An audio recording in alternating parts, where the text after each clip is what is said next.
नहमदुहु व नसल्ली अला रसूलिहिल करीम अम्मा बाद फ़अऊज़ु बिल्लाहि समीइल अलीम मिनश्शैतानिर रजीम बिस्मिल्लाहिर रहमानिर रहीम। सूरतुज़ ज़ुख़रुफ़। बामानी बामुहावरा तर्जमा और तशरीह। पहले बामानी तर्जमा आयत नंबर 26। वाइज़ और जब, काला कहा, इब्राहीम अलैहिस्सलाम ने, ले अबी है अपने बाप से, व कौम ही और अपनी कौम से, इन्ननी बिलाशुबा मैं, बराउम बेदार हूँ, मिम्मा उन बुतों से जिनकी ताबुदून तुम इबादत करते हो। आयत नंबर 27। इल्लल्लज़ी सवाए उसके, सवाए यानी अल्लाह के जिसने, फ़तरनी मुझे पैदा किया, फ़इन्नहु तो बेशक वो, सयहदीन ज़रूर मेरी रहनुमाई करेगा। आयत नंबर 28। वजअलहा और उसने कर दिया इसको यानी कलमा तौहीद को, कालिमतुम कलमा, बाकियतन बाकी रहने वाला, फ़ी आक़िबिही उसकी औलाद में, लअल्लहुम ताकि वो यरजिऊन रुजू करें। आयत नंबर 29।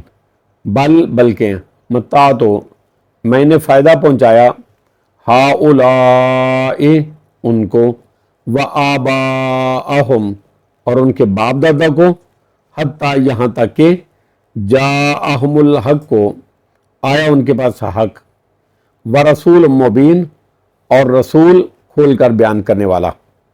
आयत नंबर 30। वलम्मा और जब, जाअहुमुल हक़ को आया उनके पास हक़, कालू तो उन्होंने कहा, हादा ये तो, सिहरुन जादू है, व इन्ना और बिलाशुबा हम बही उसके साथ, काफिरून कुफ्र करने वाले हैं। आयत नंबर 31। वकालू और उन्होंने कहा, लौला नुज़्ज़िला क्यों नहीं नाजिल किया गया, हाज़ल कुरान ये कुरान, अला रजुलिन किसी आदमी पर, मिनल क़रयतैन उन दो शहरों मक्का और ताइफ में से, अज़ीम जो बड़ा हो। आयत नंबर 32।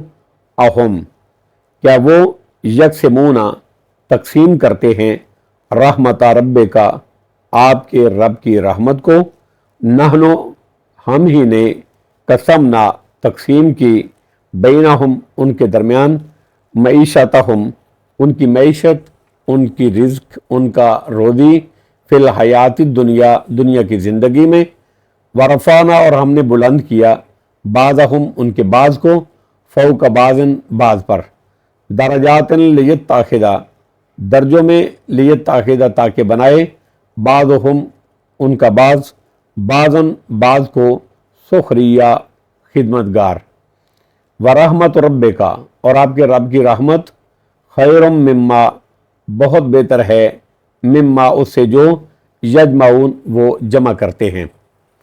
अब बामुहावरा तर्जमा और उसकी तशरीह। आयत नंबर 26।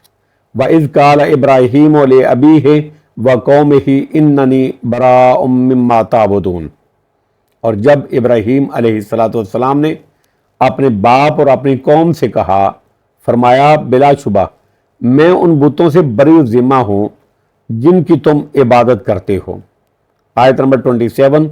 इल्लल्लज़ी फ़तरनी फ़इन्नहु सयहदीन सवाए उस अल्लाह के जिसने मुझे पैदा किया, तो बेशक वही जल्द मेरी रहनुमाई फरमाएगा।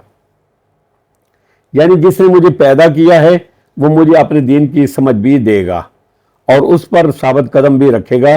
मैं सिर्फ उसी की ही इबादत करूंगा, इसके अलावा किसी के नहीं करूंगा।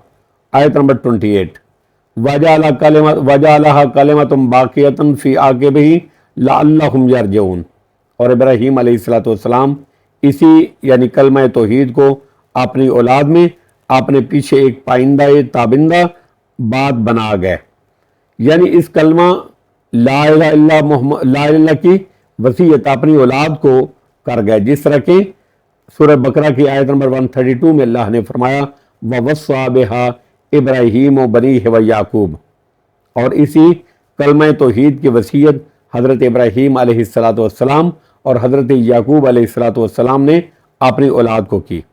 بعض نے جعلہا میں فاعل اللہ کو قرار دیا ہے، یعنی اللہ نے اس کلمے کو ابراہیم علیہ الصلوۃ والسلام کے بعد ان کی اولاد میں باقی رکھا اور وہ صرف ایک اللہ کی عبادت کرتے رہے۔ ابراہیم علیہ السلام اسی کلمہ توحید کو اپنی اولاد میں اپنے پیچھے ایک پائندہ تابندہ بات بنا گئے۔ آیت نمبر 29، بل متعت ہؤلاء وآباءہم حتی جاءہم الحق ورسول مبین، بلکہ میں نے ان کو اور ان کے باپ دادوں کو فائدہ پہنچایا۔ یہاں سے پھر ان نعمتوں کا ذکر ہو رہا ہے جو اللہ نے ان کو عطا کی تھی، اور ان نعمتوں کے بعد عذاب میں جلدی نہیں کی بلکہ ان کو پوری مہلت دی، جس سے وہ دھوکے میں مبتلا ہو گئے اور خواہشات کے بندے بن گئے۔ اور جب ان کے پاس بلکہ میں نے ان کو اور ان کے باپ داداؤں کو فائدہ پہنچایا، حتیٰ کہ ان کے پاس حق اور کھول کر بیان کرنے والا رسول آ گیا۔ حق سے قرآن مراد ہے اور رسول سے حضرت محمد رسول اللہ مراد ہیں۔ مبین رسول کی صفت ہے، کھول کر بیان کرنے والا، یا جن کی رسالت واضح اور ظاہر ہے، اس میں کوئی اشتباہ، کوئی شبہ اور کوئی چیز مخفی نہیں ہے، کوئی چیز خفا نہیں ہے۔ آیت نمبر 30، وَلَمَّا جَاءَهُمُ الْحَقُّ قَالُوا هَذَا سِحْرٌ وَإِنَّا بِهِ كَافِرُونَ، اور جب ان کے پاس حق آیا تو وہ کہنے لگے یہ تو جادو ہے، هَذَا سِحْرٌ مُبِينٌ، هَذَا سِحْرٌ، یہ تو جادو ہے، وَإِنَّا بِهِ كَافِرُونَ، اور بلا شبہ وہ اس کے منکر ہیں، اس کے انکار کرنے والے ہیں، اس کے ساتھ کفر کرنے والے ہیں۔ قرآن کو جادو قرار دے کر اس کا انکار کر دیا، اور اگلے الفاظ میں حضرت نبی اکرم صلی اللہ علیہ وسلم کی تحقیر و تنقیص کر دی۔ آیت نمبر 31، وَقَالُوا لَوْلَا نُزِّلَ هَذَا الْقُرْآنُ عَلَىٰ رَجُلٍ مِّنَ الْقَرْيَتَيْنِ عَظِيمٍ، اور کہنے لگے یہ قرآن ان دو شہروں میں سے کسی بڑے آدمی پر نازل کیوں نہیں کیا گیا۔ دونوں بستیوں سے مراد مکہ اور طائف ہیں، اور بڑے آدمی سے مراد اکثر مفسرین کے نزدیک مکے کا ولید بن مغیرہ اور طائف کا عروہ بن ثقفی مراد ہے۔ بعض نے کچھ اور لوگوں کے نام بھی ذکر کیے ہیں، تاہم مقصد اس سے ایسے آدمی کا انتخاب ہے جو پہلے سے ہی عظیم جاہ و منصب کا حامل ہے، کثیر المال ہے، اس کے پاس بہت زیادہ مال و دولت ہے، اور اپنی قوم میں سردار ہے، مانا ہوا ہے۔ یعنی قرآن اگر نازل ہوتا، ان کا کہنا تھا، وہ کہتے تھے کہ اگر قرآن نازل ہوتا، یعنی قرآن اگر نازل ہوتا تو دونوں بستیوں میں سے کسی ایسی شخصیت پر نازل ہوتا، نہ کہ حضرت محمد رسول اللہ صلی اللہ علیہ وسلم پر نازل ہوتا، جن کا دامن دولت دنیا سے، دنیا کی دولت سے خالی ہے، اور اپنی قوم میں قیادت و سیادت کے منصب بھی فائز نہیں ہیں۔ آیت نمبر 32، اَهُمْ يَقْسِمُونَ رَحْمَتَ رَبِّكَ، کیا وہ آپ کے رب کی رحمت تقسیم کرتے ہیں؟ اے میرے نبی، کیا وہ آپ کے رب کی رحمت کو تقسیم کرتے ہیں؟ رحمت سے یہاں سب سے بڑی نعمت نبوت مراد ہے، استفہام انکار کے لیے ہے، یعنی یہ کام ان کا نہیں ہے کہ رب کی نعمتیں بالخصوص نعمت نبوت یہ اپنی مرضی سے تقسیم کریں، بلکہ یہ صرف رب کا کام ہے، کیونکہ وہی ہر بات کا علم اور ہر شخص کے حالات سے پوری طرح واقفیت رکھتا ہے۔ وہی بہتر سمجھتا ہے کہ انسانوں میں سے نبوت کا تاج کس کے سر پر رکھنا ہے اور اپنی وحی اور رسالت سے کس کو نوازنا ہے۔ کیا وہ آپ کے رب کی رحمت تقسیم کرتے ہیں؟ نحن قسمنا بینہم معیشتہم فی الحیات الدنیا، ہمیں نے دنیاوی زندگی میں ان کے درمیان ان کی روزی رزق معیشت تقسیم کی ہے۔ ورفعنا بعضہم فوق بعض درجات، اور ہمیں نے درجات میں ان کو ایک دوسرے پر برتری دی ہے، یعنی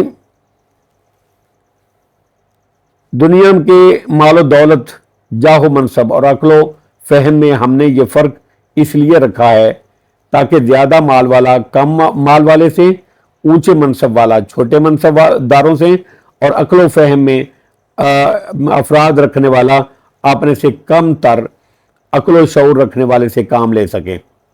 अल्लाह रब्बुल इज़्ज़त की इस हिकमत बालगा से कायनात का निज़ाम बहुस्ने खूबी चल रहा है। वरना अगर सब माल में, मनसब में, इल्म में, फ़हम में, अक्ल व शऊर में, हुनरमंदी में और दूसरे असबाब में अगर दुनिया में सारे लोग बराबर होते तो कोई किसी के काम करने के लिए तैयार ना होता। इसी तरह कमतर और हकीर समझे जाने वाले काम भी कोई ना करता। ये एहतियाज, ये ज़रूरत इंसान ही है जो अल्लाह ताला ने फ़र्क व तफावत के अंदर रख दी है, जिसकी वजह से हर इंसान दूसरे इंसान बल्कि इंसानों का मोहताज रह सकता है। तमाम हाजात और ज़रूरियात इंसानी कोई एक शख्स चाहे वो अरबपति ही क्यों ना हो, दूसरे इंसानों की मदद हासिल किए बगैर खुद फराहम नहीं कर सकता। लियत्तखिज़ बाज़ुहुम बाज़न सुखरिया, ताकि वो एक दूसरे को खिदमतगार बना लें।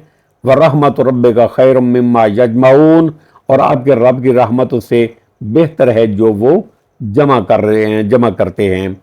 यानी इस रहमत से मुराद आखिरत की वो नेमतें हैं जो अल्लाह ने अपने नेक बंदों के लिए तैयार की हुई हैं।